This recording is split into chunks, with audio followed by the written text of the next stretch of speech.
Kelantan perlu diselamatkan daripada apa? Ketua Amanah Kota Baru Datuk Husam Musa telah melancarkan sebuah gerakan berbentuk pertubuhan bukan kerajaan NGO yang disebutnya sebagai Save Kelantan. Beliau telah menyenaraikan 20 kegagalan kerajaan Kelantan walaupun keutamaan beliau kini ialah menyelamatkan Kelantan menerusi pendedahan isu pembalakan. Mengenai objektif Save Kelantan, Husam berkata pertubuhan itu merupakan platform yang tidak berkaitan dengan parti politik tetapi bermatlamat untuk memperjuangkan isu-isu kritikal di Kelantan. Save Kelantan katanya mempunyai 20 biro yang selari dengan 20 kegagalan kerajaan negeri itu. Selain memberi fokus kepada isu pembalakan tebang habis, Save Kelantan juga akan mendedahkan mengenai penyelewengan projek bekalan air, tuntutan royalti petroleum, kegagalan syarikat berkaitan kerajaan negeri GLC dan pengurusan sampah. Save Kelantan merupakan satu gerakan rentas parti politik. Ia tidak terikat dengan batasan politik dan kami juga bukan ada kaitan politik dengan mana-mana parti. Kami tertumpu kepada pendedahan masalah-masalah rakyat supaya ditangani dengan baik oleh kerajaan dan memberi cadangan penyelesaian. Save Kelantan bergerak secara profesional dan konstruktif, jelasnya.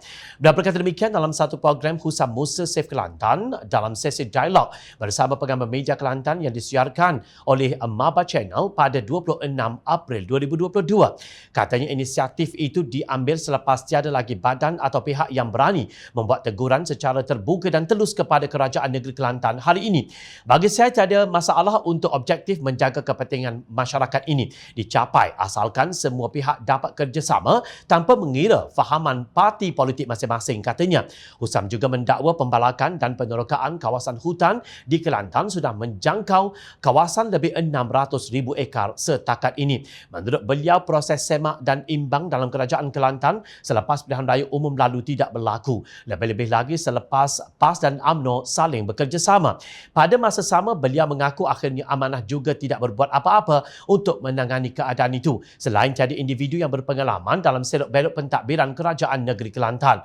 Menjawab soalan mengapa beliau baru lantang bersuara setelah 3 tahun, Husam berkata beliau memberi ruang kepada kerajaan negeri melaksanakan peranan mereka. Kerajaan Kelantan atau mana-mana pihak juga kena ada masa untuk diberi ruang kepada mereka melaksanakan tugas. Kalau awal-awal kita lagi dah kacau daun, mereka pun terganggu, mereka pun tahu peranan mereka. Kemudian kita ada pembangkang, kita ada parti-parti politik lain dalam Kelantan yang kemudian apabila UMNO berpakat dengan PAS dan tak jadi pembangkang, kelihatan semak dan imbang itu tidak wujud, katanya.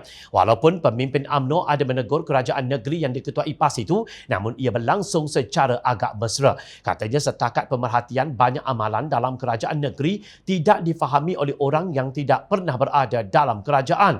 Misalnya masalah laporan audit mengenai perjalanan syarikat air Kelantan Sdn Bhd AKSB, ramai orang tidak tahu.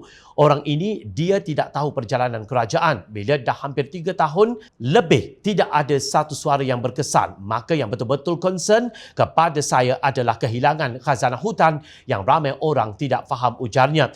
Justru beliau membangkitkan isu pembalakan dan hutan ketika orang menganggap ia jauh daripada perhatian rakyat, namun ia perlu dilakukan kerana tiada pihak yang cekap memperkatakannya. Jadi tanggungjawab itu terbalik kepada saya. Kalau saya tidak dedahkan, mungkin sampai bila-bila pun tiada orang dedahkan dan perkara ini tidak boleh dihentikan, tegasnya.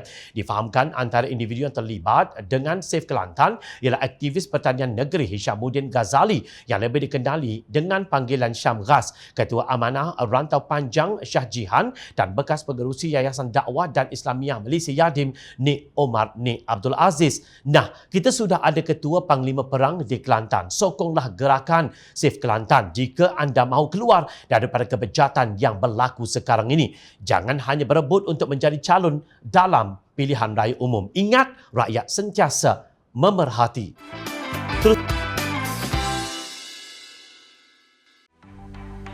Mencari maklumat dan berita politik yang bebas, kupasan yang tepat, panas. Dapatkannya secara eksklusif hanya di Jom Channel. Komitmen kami, pentasan berita Isnin hingga Jumaat. Berbicara dan isu semasa, kami garapkan secara langsung. Panel-panel berkaliber dan profesional. Interaktif, pandangan anda kami raikan. Jangan lupa bersama kami di setiap hujung minggu dalam edisi khas mingguan. Jom Channel, moving forward, sharing a new experience.